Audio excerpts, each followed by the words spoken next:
Thank you for joining us for our Experiential Learning Virtual MPower Hour Career Speaker Series. Our hope is that you will be empowered to begin exploring your career path. In case we've never met, I'm Mrs. Gentine, your Experiential Learning Coordinator, and I'm thrilled that you've decided to join us today. My role is to help connect you with experiences so that you can personalize your career journey. So today, welcome to every single Mason student, Mason Middle School, Mason High School student joining us. Mr. Reuter, our Mason Middle School assistant principal, and I are working on this virtual series together. Mr. Reuter, would you like to say hello and just tell us a little bit about our speaker? Absolutely. So, Mr. Reuter, so thank you very much. So glad you're all here. Just a little bit about the etiquette of how this meeting will run. You all did an awesome job following the directions that I sent you. As you come in, make sure your mic is muted. You should see a red cross through your mic to let you know that your mic is muted. As questions go, in the top right of your Google Meet screen, there is a little box with some lines underneath it. That's the chat. So if one of our speakers says something that brings up a question you want to ask, type it in there and we'll be able to go through those and answer some of those questions as we go through our chat. I've had the distinct pleasure of working with Molly Schmidt this past year as our licensed social worker that works at the middle school and the high school. And really her job is connecting people with resources. She's been great with connecting staff, connecting parents, kids, with resources that they need that come up throughout time as a need arises. She's been fantastic, and I know you're going to learn a ton from her today. Great, thank you, Mr. Reuter. So I'd like to introduce another speaker that's joining us today as well, Cody Hanson. And Cody is going to share with you his career journey that led to his current role as a clinical mental health counselor. He's also the owner of his own business, Rivertown Wellness. Cody also happens to be a longtime family friend and a fellow Comet graduating from Mason High School with the class of 2006. So we'll start with Cody, and thank you for joining us, and we'll love to hear about your career journey today. Yeah, thank you very much for that introduction. I'm also, really excited to be here, to be a part of this. I think it's really helpful to kind of have some of that, like you talked about, experiential learning and kind of firsthand information on what it's like, because it can be very different from what you hear certain jobs are like compared to what they actually are in the field. So I want to share a little bit about my story and hopefully answer some of the questions that you all have coming into today. First, let me start by saying, just right off the bat, I hope everyone is finding some ways to celebrate or rest, or even just finding joy despite everything that's going on in the world. And hopefully, even though today's call is brief, I hope it can be helpful and maybe shine a little bit of hope, and at worst, a distraction from everything that is going on right now. So welcome. So like Mrs. Gentine said, my name is Cody Hanson. I am a licensed professional counselor. I work in private practice. So like Mrs. Gentine said, I have a practice called Rivertown Wellness. And there's about 7 or 8 other therapists on staff here. And really my primary job, my primary role, I kind of see it as split because part of me, I work as a counselor, but then the other part of me is managing the business, and that's kind of an entirely different side to the job. And so, I like to give a little bit of history on kind of how I got there, especially kind of when I was your age and kind of what my life looked like and really what that road was like to get here. And I think back and on the counselor side of me, I was always really social when I was younger. I really valued the relationships in my life. I was always a bit curious on more about the why that, people do the things they do and kind of the behaviors and emotions and thoughts, and just really interested in those types of things, and really enjoy deep conversation. And I don't know, I was always just kind of that friend that would always kind of be comfortable talking about hard things. And so, thankfully that obviously helped in the work that I do today. But then on the other side, and this is the part that I did not have any idea that I would end up doing in my life. But the business side of it, I kind of laugh if I think back as a high schooler. I would have never told you that I would have owned a business or even knew how to manage one. But When I do think back though on the people in my life, both friends, but also just mentors and teachers and people, a lot of people spoke into me that I was a natural leader, that people listened to me, and that I listened to others. And so I think over time, some of those qualities, the fact that I really like to think about the big picture, or I like to brainstorm and vision cast, those types of things, really kind of led to me being able to step into a leadership position and a business ownership position. And so I find myself today doing that. I run a practice, and then I work as a counselor. And I'll speak to a little bit more about what that looks like specific in terms of my job. But from an education standpoint, and just to give you a little information of what it looks like and what you need to best prepare if you have interest in this field.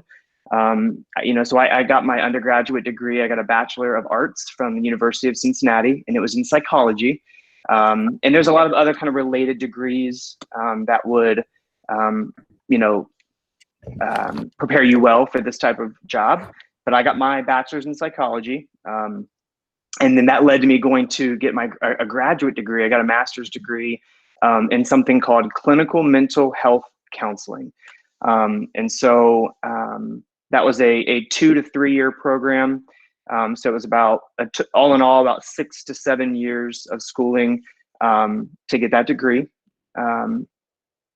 And that was kind of the structured education piece. But in addition to that, you think about the role or the job that I'm in, and there's always ongoing education and just different certifications and specializations and just things that you might find yourself interested in more specifically than just counseling at large. And so for me, I find myself, taking on different classes or just getting more education, because you always, obviously the world's always changing. And so it's kind of being able to adapt to those changes and kind of staying up to speed with what's going on. And so there is the schooling piece, but then there's also just the continuing education as part of this role as, it's maintaining your licensure and things like that. So that's the education piece. So if you have specific questions, of course, drop them in the box. But in terms of job description, and again, I know this is a lot of information that I'm packing into 20 minutes, but ask questions as they come up. Job description wise, so my role on the day-to-day, so you can see I'm in my office now. This is where I meet with clients. So I primarily meet with one-on-one clients. Some other therapists at Rivertown Wellness will work with couples or families, but I primarily work one-to-one, and I meet with clients. And essentially my role is to come alongside clients, figure out what's, not working for them in their life. Maybe they've got different problems or issues that are really causing some barriers. And so my job is to come alongside, be a really good listener, and similar to what Molly's role was that Mr. Reuter mentioned, is really providing resources and information to kind of equip my clients to meet their goals. So just to get, whether that's something very tangible, like job related, or school related, or if it's something more emotional like anxiety or depression, things like that. It's really kind of coming alongside clients, trying to name the problem, diagnose the problem, and then treat the problem. And so that looks very different day to day. And so sometimes that's coming up with a plan, setting some goals. Sometimes that's working through some really hard issues that may be going on in their family or at work or with their friends, things like that. Or just get more specific with what's going on, and then providing resources and different strategies and techniques to manage their mental health. Me specifically, I also do just I'll go out and do different workshops and speaking engagements, kind of similar to this one. I'll go into different schools or businesses and kind of teach people about mental health and teach people about communication and conflict resolution. And so for me, my personality lends itself toward kind of a variety of things. So I love counseling and doing the one-on-one, but I also love the variety of kind of getting out of the office. And so I do that as well. And then, so that's the counselor side. Then on the business side, I think my job description looks a lot more like managing people, the people that work at Rivertown Wellness.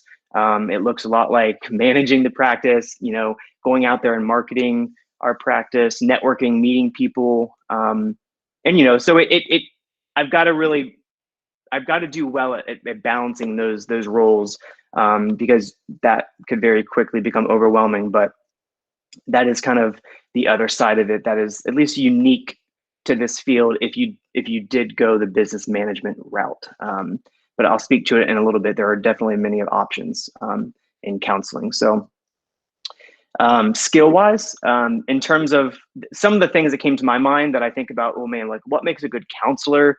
If you were interested in mental health, if you're interested in becoming a therapist, I think a lot of the skills that come to mind are just being empathetic, being able to really understand and come alongside people and be a really good listener, which sounds easy, but I think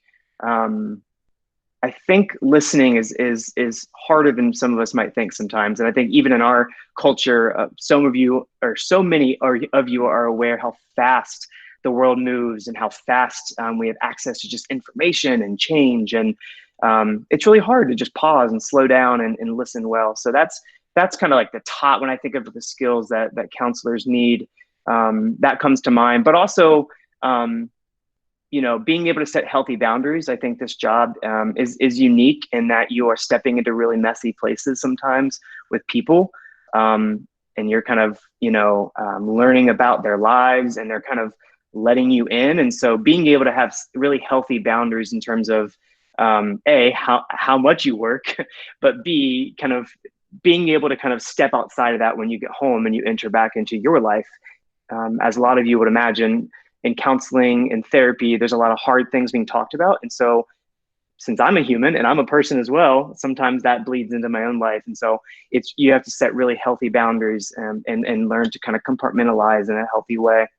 But yeah, other than that, being creative, being adaptable, this job kind of requires you to be flexible, with your time. You never know, you could plan your entire day when you go into session, but at the end of the day, you have no idea what people are going to bring to you. And so you have to really be adaptable, and kind of flex as information comes in. So those are just a few. Obviously, there are many more, but those are the ones that really come to mind for me, in terms of skills or things that I think would really make you a really solid counselor or therapist. I think, when I think about the job as a whole, it is a really rewarding job. I think a lot of the positive traits of this job, it's, again, you're working with people, you're getting really close to people. And so if you find yourself, if you're someone who really enjoys relationships and really enjoys helping other people, it can be really rewarding when you really step into that space. One of the things that I think is a positive about the job, some people might think it's a negative. I think it's positive that you never have the same day twice. You're working with people, right? So there's always a new day. Every session is different. Every person is different. Every story is different. And so that can be really, it's challenging, but I think it's challenging in a positive way. It kind of forces you to grow and stay active and adaptable. I think on the negative side, I think sometimes that, again, I kind of already spoke to this, but it can be taxing. There's, learning a lot of really hard things. And so that can be hard to separate. I think one of the unique things that's negative, or it could be seen as negative, about being a counselor or a therapist is that there isn't necessarily always a finish line. So a lot of jobs, you think about, you get a problem, you solve it. You get a project, you finish it. In therapy, you're working with people, their lives, there's different issues that you can definitely find solutions to, but if we're being honest, a lot of things linger on in our lives and just take different shapes, and we go into different seasons of hardship. And so you got to be really comfortable in this position with not always seeing a finish line with your clients. And that I found one of the most challenging things when I got into this field, but I'm learning more and more to kind of be comfortable in that ambiguity and comfortable in that kind of growth. So let me think of a good pivot. So we got a few more minutes here. Some of the things, where you all are at now, if you found yourself someone that's interested in mental health, interested in becoming a therapist or a counselor, there's all sorts of classes and courses you could be taking that could kind of prepare you well. Any courses in psychology, courses in statistics, anything with sciences and research, and because there is the counseling where you're working with people, but you're also using approaches, and you're using research supported techniques and strategies that you've got to kind of be aware of what's the most advanced research out there. And so classes, taking those classes now could really prepare you well, and being able to kind of consume different information and understand how research works, and kind of understanding the scientific element of it. So that would be really helpful. And then of course, anything, human relations and psychology, learning how the brain works and how people work, and personality, things like that. And so do a couple more points here, and then we'll jump into questions. I think I'll kind of bring it to more what's going on in the world right now. I think, when you think about recent changes in our field, in this specific field, but also just changes in our world right now, thankfully, as we're all experiencing in this moment, technology is a beautiful thing, or it can be a beautiful thing. And so, it goes for the same in mental health and in our field. Our job has been really impacted by the crisis going on right now. I haven't met face-to-face with a client in over a month. We're doing all telehealth, which is a term that is just used for doing healthcare or mental health over like a virtual platform like this one.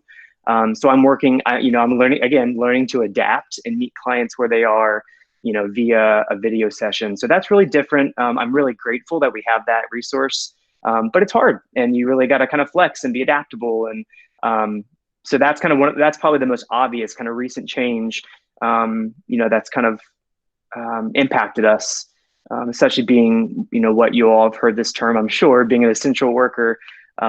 There's our job stays, we stay on, right? We stay open. And there's a lot going on that people are unsure about. And so it is causing a lot of anxiety. And so we have seen a lot of those types of issues coming up. So thankfully we can still meet people in that space and be a help, and in a time like this. But I think I'll pause there. Debbie, or Ms. Gentine, if you want to maybe transition or kind of walk me through what the question should look like. Oh, I think your mic is off.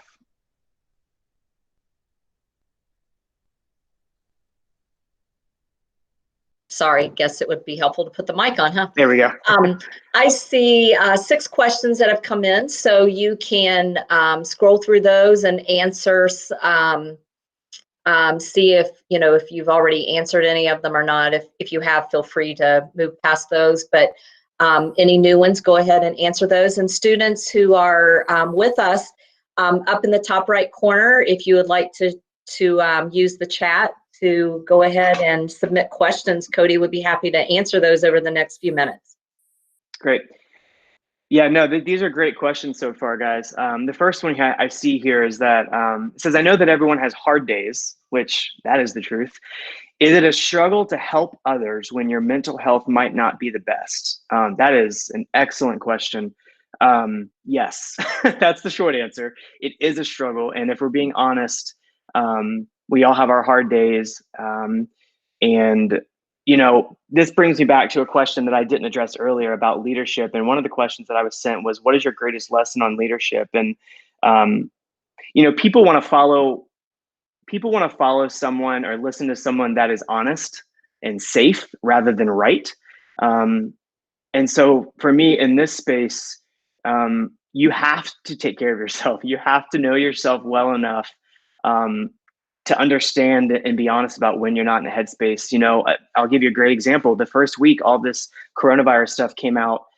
We were all in the same boat, right? The whole world was experiencing anxiety and stress beyond proportion. And so for me that week, on one hand, I was terrified that I was going to have all these cancellations and, not see any clients. But then by the time Thursday hit that week, I learned that I was really stressed and my anxiety was through the roof. And I actually canceled a couple sessions that day.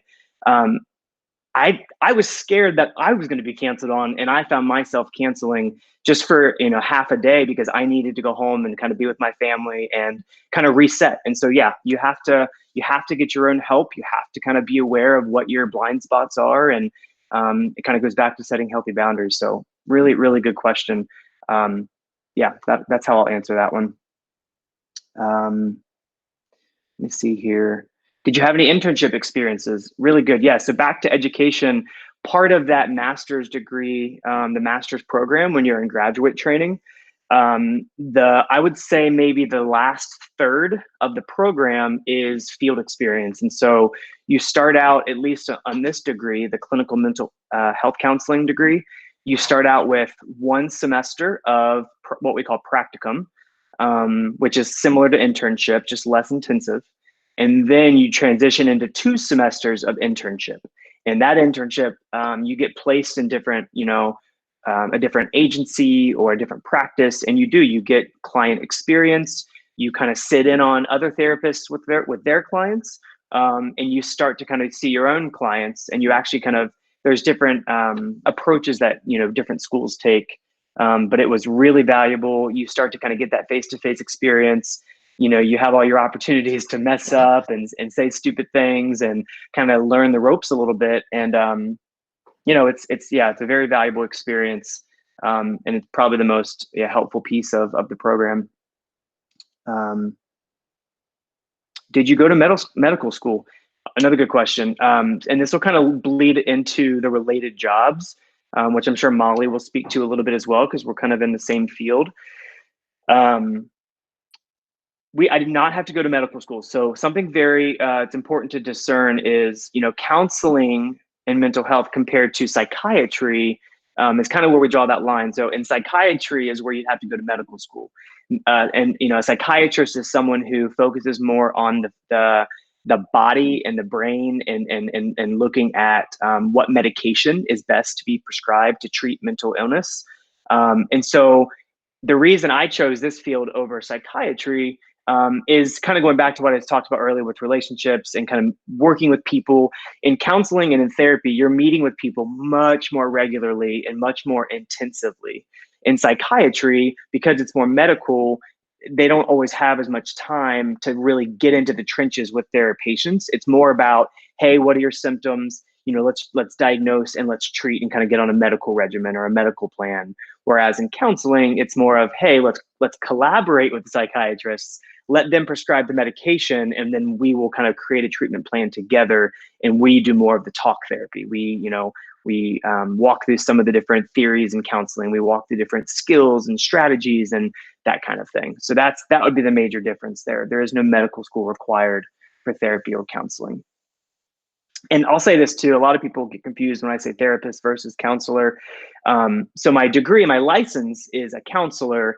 Therapist is kind of you can use it almost interchangeably, but you'll see, a psychologist could be a therapist. A psychiatrist could technically be a therapist. A social worker could even be a therapist. There's kind of a lot of different fields that could bleed into that term. But a therapist at the end of the day is conducting counseling or therapy for clients to manage their mental health. So that's kind of where you'll see that term used. How are you able to start your path into mental health counseling in college? And how did you know you were making the right decision? Another good question.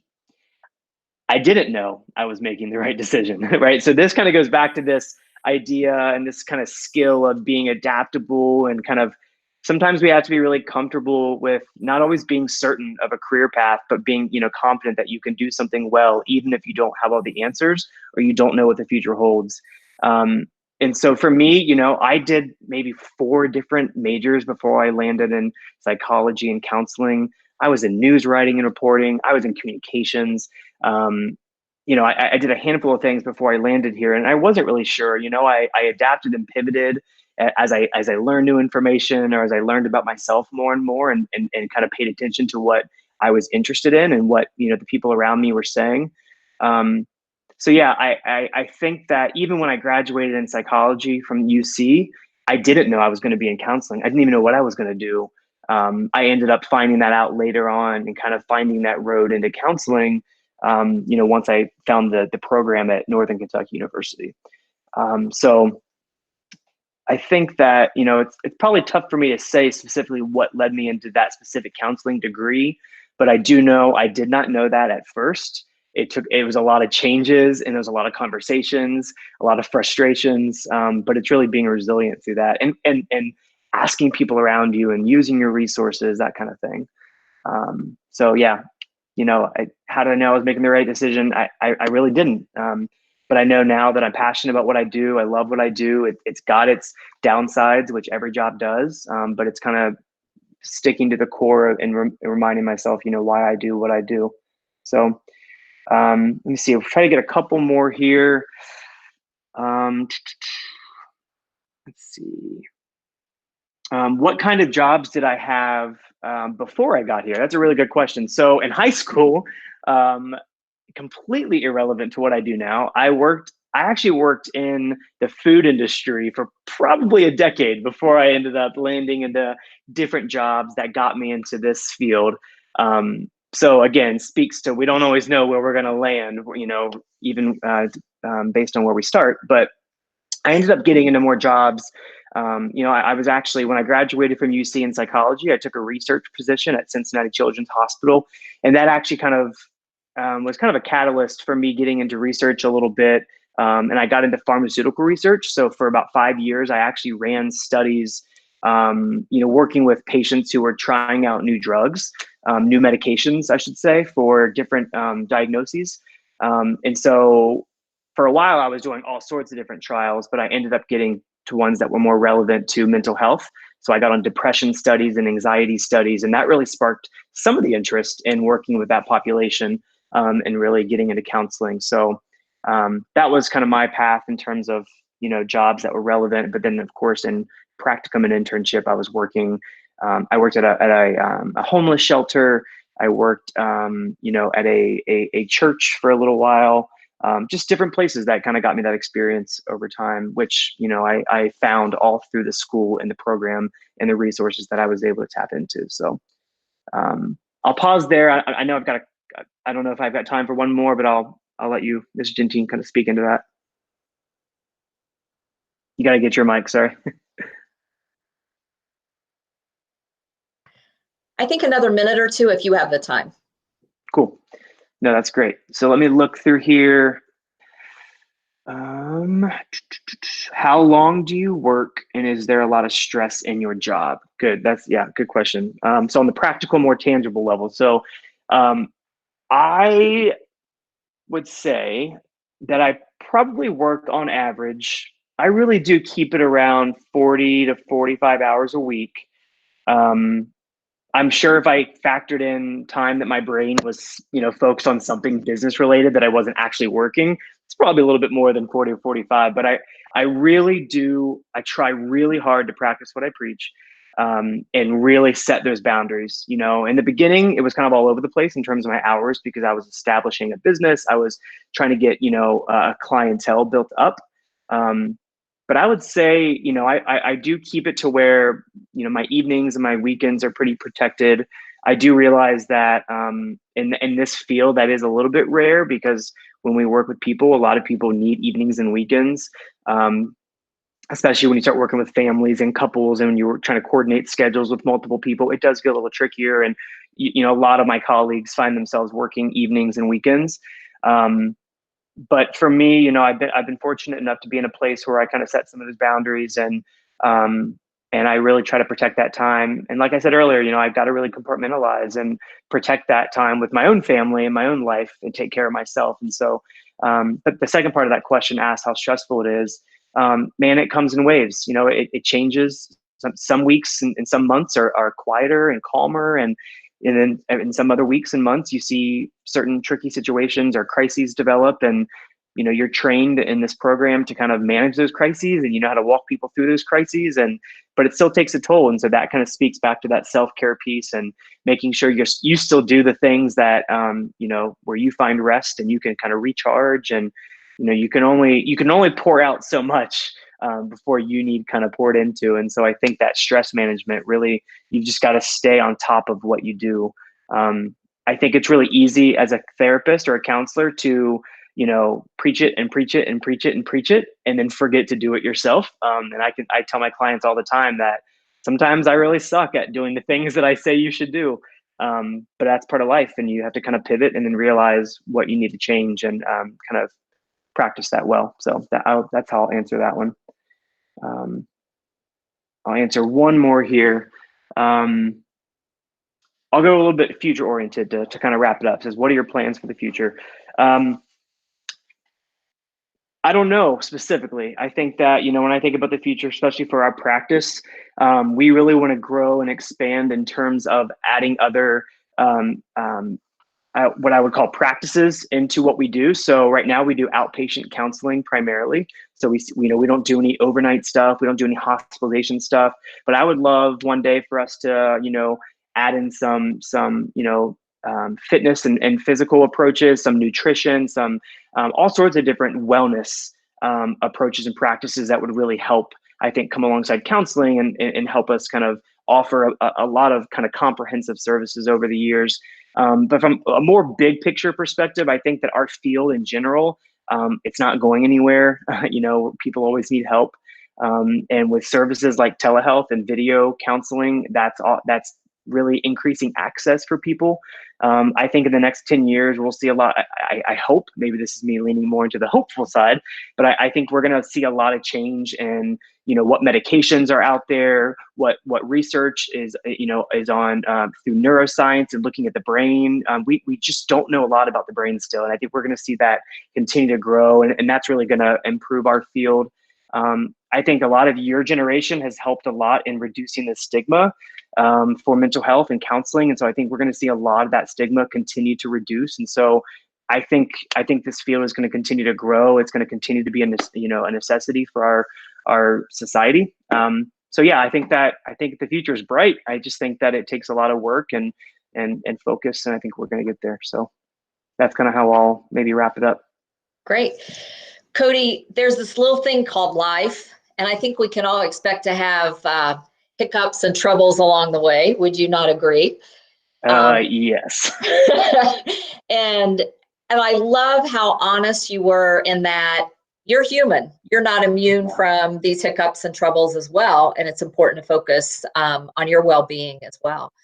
I'm really super thankful that you chose to listen to some of the people in your life and use your strengths to help others. Otherwise, you wouldn't be in this career today. So check out Rivertown Wellness website, folks. You might learn a little bit more about his practice.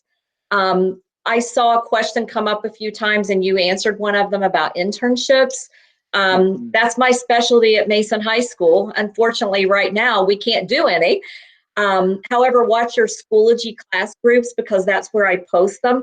I will tell you that occasionally I have students who want to participate in some job shadowing in mental health positions, and those are always a little more challenging just because of the confidentiality. But Cody mentioned several times all the different experiences that he had in life and how they shaped who he was. And so I would encourage you to participate in as many experiences as you can, even volunteer work like tutoring, peer tutoring, things like that. That would help you if you're interested in this kind of field because you learn how to help others. So yeah, can I add to that real quick? Please, yes. And that's something I didn't speak to, like Ms. Gentine said, there's even things like being a camp counselor, or depending on what ages you'd want to work with, childcare, or going and volunteering at a senior home, things where you're getting people experience and you're having meaningful conversations and you're listening and you're meeting people in hard places. And then there's even, you can even get an administrative position at different practices or agencies where they need someone to answer the phone. They need someone to kind of support their clinical staff, where they're, the clinical staff that are doing the work, you get to kind of see some of that up front. So there are roles and volunteer work out there that would be really relevant as well. Absolutely. Thank you so much for joining us today, Cody. We'll let you get back to work. I'm sure you have some appointments you have to get to. And again, check out Rivertown Wellness.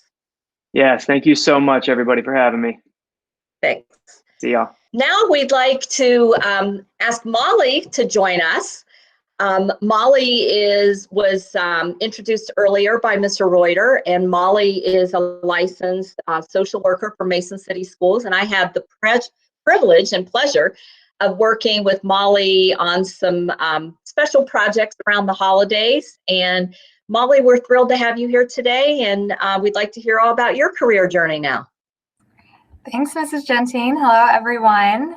Thanks for tuning in and joining us today. I'm glad to see the interest in social work and mental health, and hopefully I can be helpful today. But if I miss anything, definitely ask some questions. I'll be excited to get to those at the end. And thanks to Mr. Reuter as well. I've definitely enjoyed working at Mason with you guys, and I'm excited to be invited to talk. So just to kind of give a little bit of background, as they said, I've been working at Mason Schools.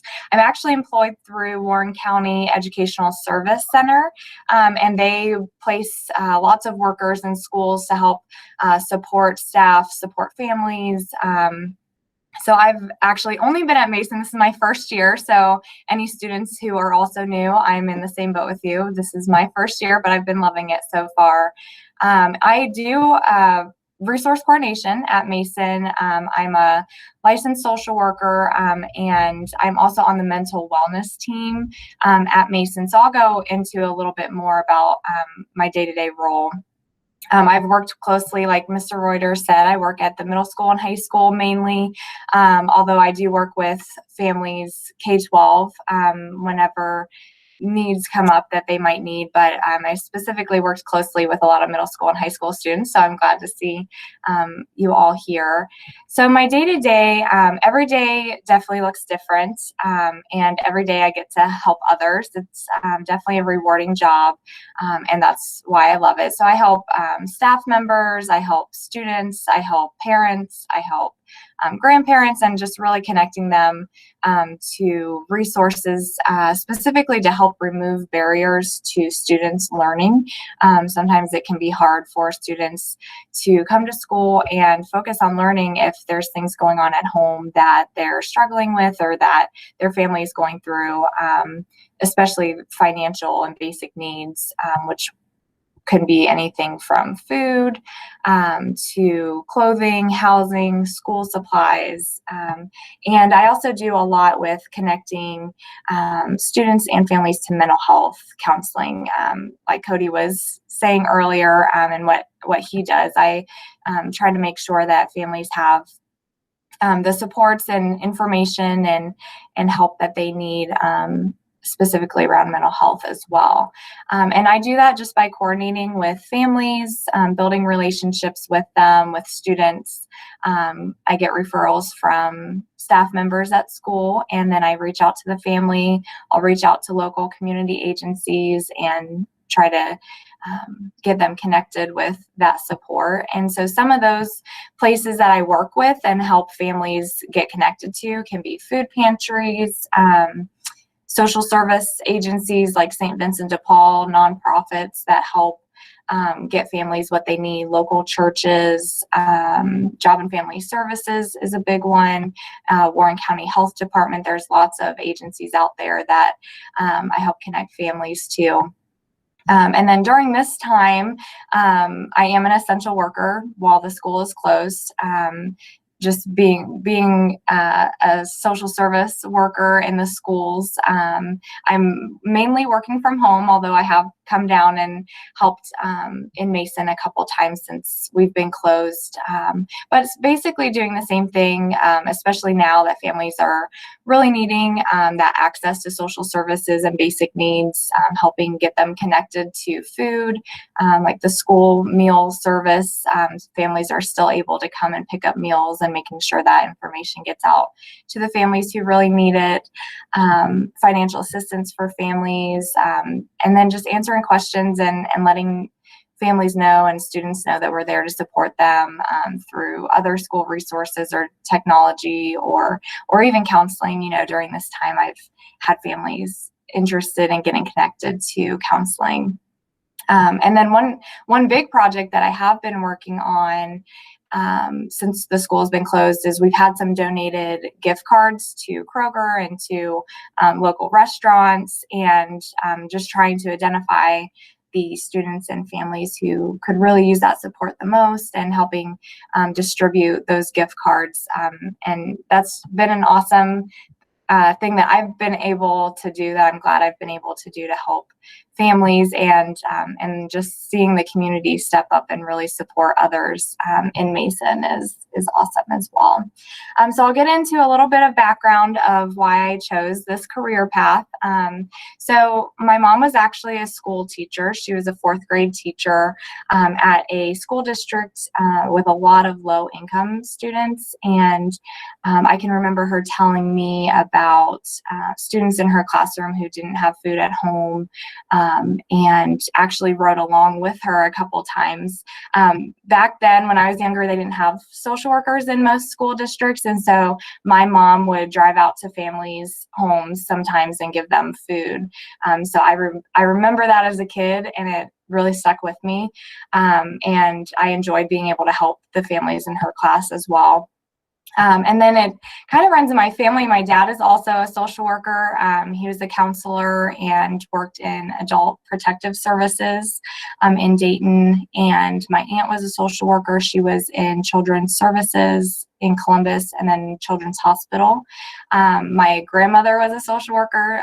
She was actually started out as a school guidance counselor and then moved into some nonprofit work and housing for families. So as you can tell, there's lots of different paths that you can take for social work, but that's definitely runs in my family.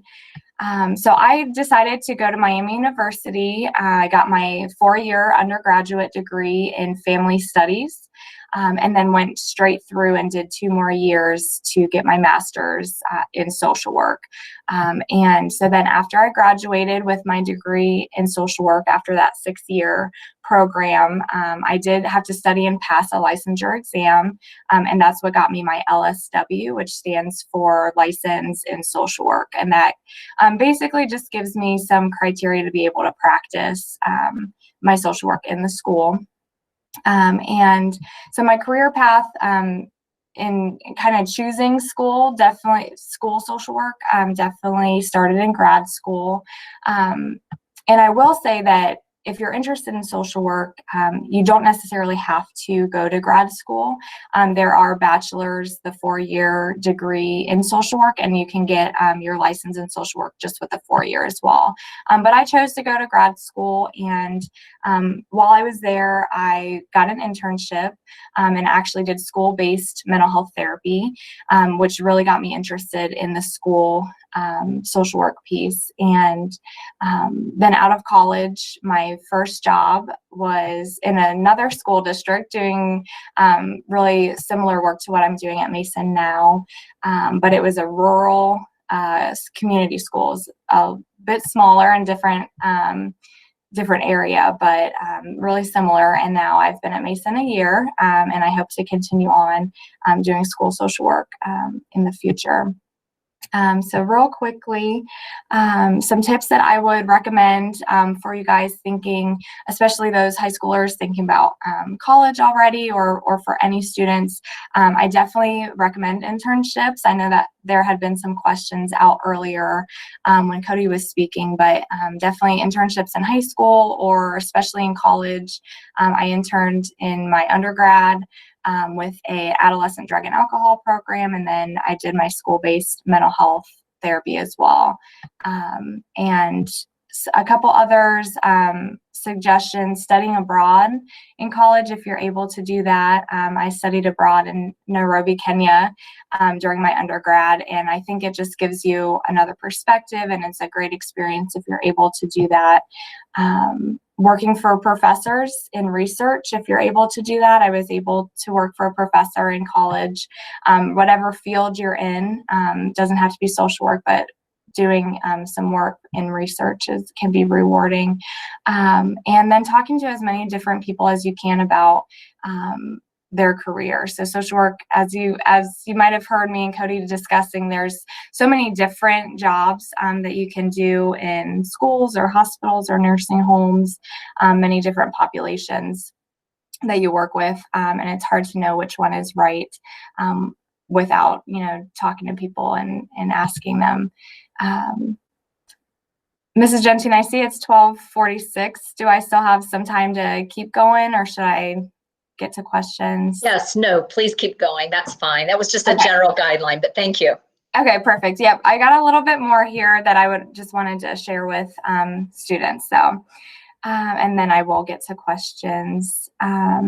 So one thing I wanted to say is, how you can help, how you can do things right now if you're interested in helping others or interested in that social work role, would be, especially during the pandemic and the school closure, that you and your family could donate things or volunteer at local food pantries, for example, or just kind of, get out in the community and see what's needed and help out that way. It can be a great experience to volunteer in the local agencies like a food pantry. It gets you a great experience and maybe some internship ideas there as well. So some skills and character traits that I think could be really important for social work. The number one, I would say, and I think Cody earlier said this as well, is listening, but particularly active, engaged listening, and that doesn't have to be just in the social work field. Any job that you go into that you're working with people, that's such a huge skill to have. So that can look like when you're talking with someone, nodding along, giving feedback, having eye contact, and letting them know that you're there to support them. In social work, you're going to work with a lot of different people, and just people. I've learned being in social work that sometimes people just need to be heard, and that's so important. And so just letting them know, saying things like, I believe you, we will work on this together. I can't imagine how hard this has been for you, while you're listening to them, and just can be huge. So if you're a good listener, that's a great skill to have, but you can always learn to be an active listener as well. I would say another trait or skill would be just having some patience, having kindness to help others, accepting others and their differences.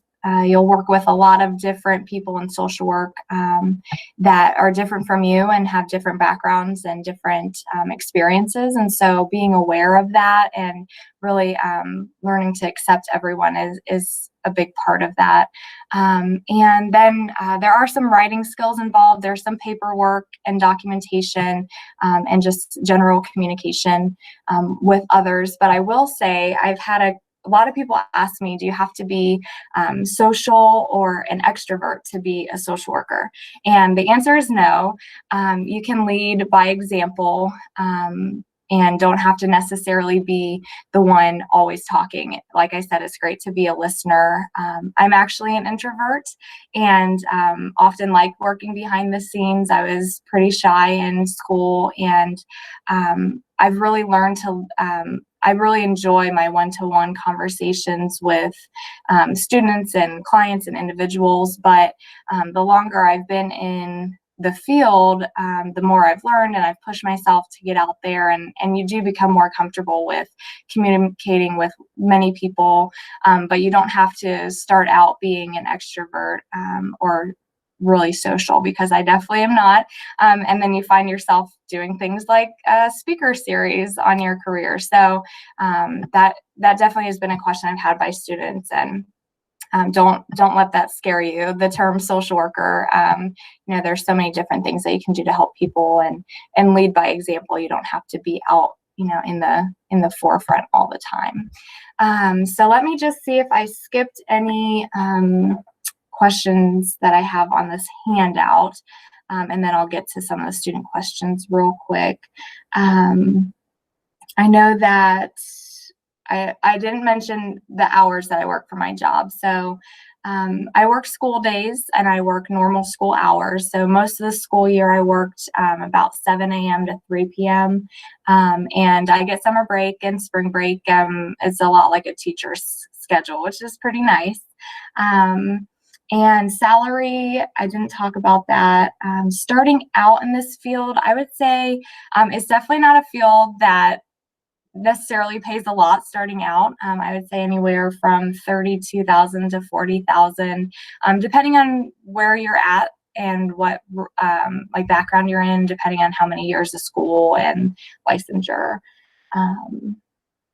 Let's see. What courses in middle school, high school could help a student prepare?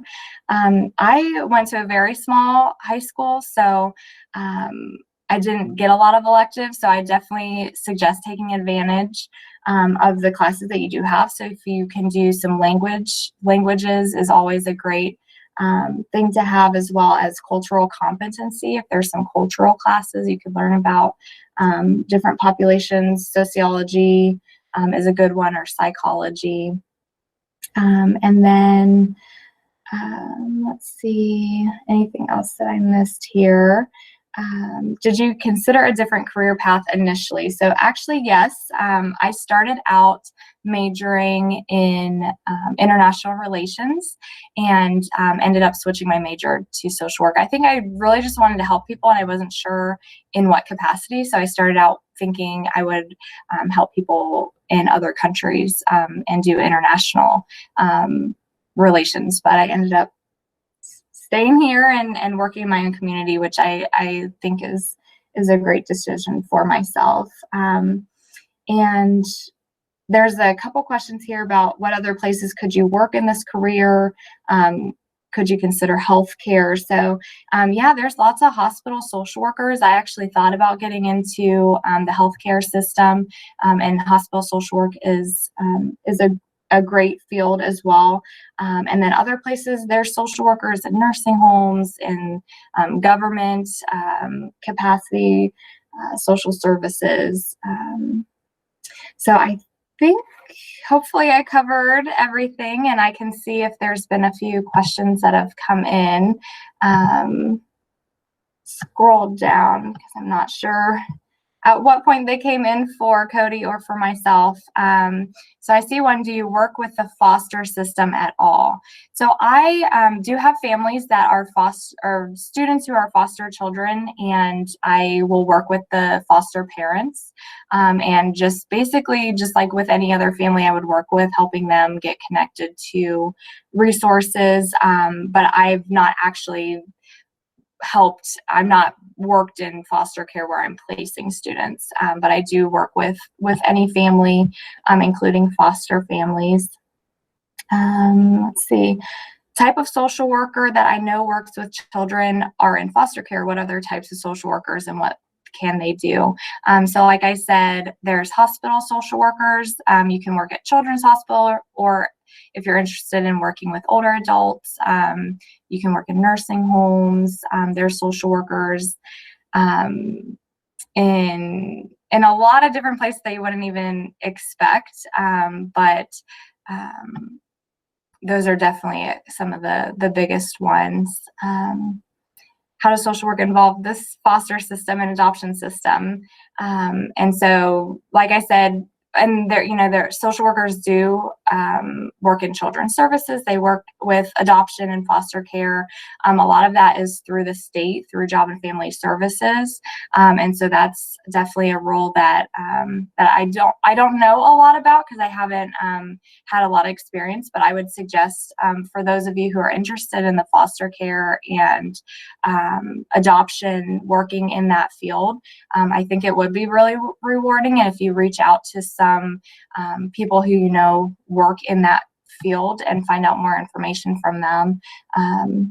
The hardest part about being a social worker.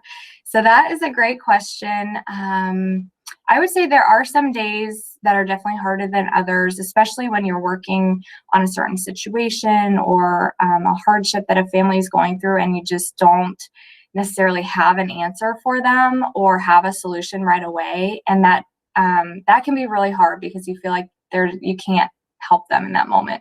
But what I've learned is that, like I said about listening earlier and just letting people be heard and letting them know you're there, sometimes that can just be the biggest help. So when you have that hard situation that you don't know how to help someone, just letting them know that you're there and that you'll listen as they're going through that can be a huge part of social work as well.